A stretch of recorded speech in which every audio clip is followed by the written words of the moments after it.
Wow, anak ibunda ingin setinggi saya, tetaplah di channel ini. Halo, jumpa lagi dengan saya di channel Superpedia. Apa kabar semuanya? Semoga dalam keadaan baik tentunya. Ibunda dan pemirsa sekalian, kebanyakan orang tua hanya melihat perkembangan dan pertumbuhan anak hanya dari berat badan saja. Jika berat badan cukup atau melihat pipi anaknya tembem atau cabi, anak tersebut dianggap sudah sehat. Padahal tinggi badan adalah salah satu faktor yang mempengaruhi status, kesehatan, dan kecerdasan anak ke depannya. Pertumbuhan tinggi badan yang tidak normal dikenal dengan nama stunting. Lantas, apa dampak yang akan terjadi jika pertumbuhan tinggi badan anak tidak sama dengan teman seusianya? Dan bagaimanakah cara pencegahan dan penanganannya? Untuk mengetahui jawabannya, tetaplah di channel ini dan jangan lupa subscribe. Ibunda dan pemirsa sekalian, stunting atau badan pendek adalah kondisi di mana balita memiliki panjang atau tinggi badan yang kurang jika dibandingkan dengan umur. Kondisi ini diukur dengan panjang badan atau tinggi badan yang lebih dari -2 standar deviasi standar pertumbuhan anak dari WHO. Kejadian balita stunting atau pendek badan merupakan masalah gizi utama yang dihadapi di Indonesia. Angka stunting atau anak tumbuh pendek di Indonesia masih tinggi setiap tahunnya, berkisar 30%. Perlu dipahami juga ibunda sekalian bahwa stunting pasti pendek, namun pendek belum tentu stunting. Perbedaan stunting dan pendek terletak pada penyebabnya. Secara lebih spesifik dalam membedakan antara pendek dan stunting, perlu dipahami seperti apa pola pertumbuhan anak yang berperawakan pendek. Pola pertumbuhan anak terbagi menjadi 2 jenis, yaitu normal atau tidak normal. Yang pertama yaitu pendek normal. Ini biasanya terkait oleh genetik atau keturunan. Seorang anak bisa tumbuh setinggi orang tuanya tetapi mengalami keterlambatan. Mereka cenderung dapat mengejar tinggi teman-teman di masa dewasa meskipun proses pubertas mengalami perlambatan. Selain itu, kategori ini tidak diikuti oleh gejala penyakit atau gangguan pertumbuhan tertentu yang mempengaruhi tingkat dan kecepatan pertumbuhan. Yang kedua yaitu pendek tidak normal. Ini merupakan kondisi gangguan pertumbuhan. Stunting termasuk dalam jenis gangguan pertumbuhan kategori gagal tumbuh. Kategori ini biasanya disebabkan oleh penyakit kronis hingga kelainan hormon atau penyakit endokrin.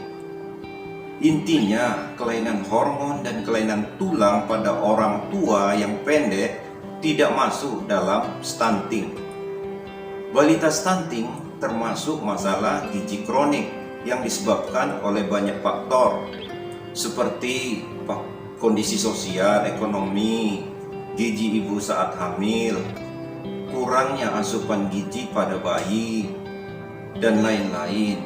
Balita stunting ini di masa yang akan datang akan mengalami kesulitan dalam mencapai perkembangan fisik dan kognitif yang optimal. Ibunda dan pemirsa sekalian, perlu dipahami faktor-faktor yang memperberat keadaan ibu hamil. Ada beberapa, yaitu terlalu muda, terlalu tua, atau terlalu rapat. Jarak antara kelahiran yang satu dengan yang lain. Kemudian usia yang terlalu muda, misalnya hamil saat usia 20 tahun, itu akan memiliki resiko melahirkan bayi dengan berat lahir badan rendah atau BBLR, di mana BBLR ini memiliki kemungkinan resiko 20% untuk terjadinya stunting.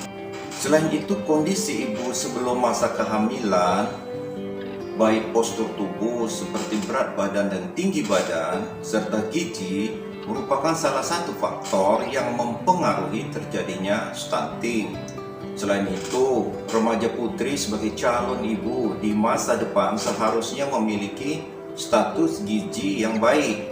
Nutrisi yang diperoleh sejak bayi lahir tentunya dapat sangat berpengaruh terhadap pertumbuhannya, termasuk resiko terjadinya stunting.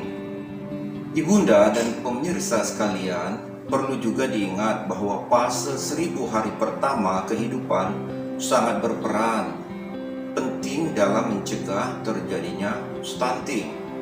1000 hari pertama kehidupan seorang anak itu dimulai sejak terbentuknya janin di dalam kandungan hingga anak berusia 2 tahun. Periode ini disebut periode emas. Kok bisa? Ya, karena pada periode ini proses tumbuh kembang sangat cepat dan tidak terjadi di kelompok lain. Perkembangan sel-sel otak juga ditentukan di masa tersebut.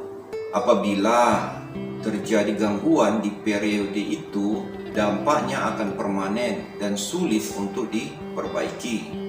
Selain itu, tidak terlaksananya inisiasi menyusui dini, gagalnya pemberian ASI yang eksklusif, dan proses penyapihan yang dini dapat menjadi salah satu faktor terjadinya stunting. Sedangkan dari sisi pemberian makanan, pendamping ASI atau MPASI, hal yang perlu diperhatikan adalah tentang kuantitas, kualitas, dan keamanan pangan yang diberikan. Asupan zat gizi pada balita juga sangat penting dalam mendukung pertumbuhan sesuai dengan grafik pertumbuhannya agar tidak terjadi gagal tumbuh yang dapat menyebabkan stunting. Selain itu, kondisi ekonomi erat kaitannya dengan kemampuan dalam memenuhi asupan yang bergizi dan pelayanan kesehatan untuk ibu hamil dan balita.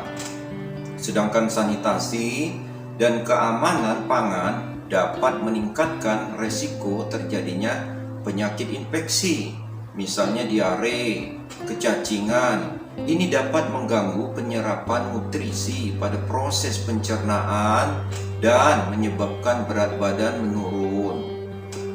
Jika kondisi ini terjadi dalam waktu yang cukup lama dan tidak disertai dengan pemberian asupan gizi yang cukup untuk proses penyembuhannya, maka dapat mengakibatkan stunting juga.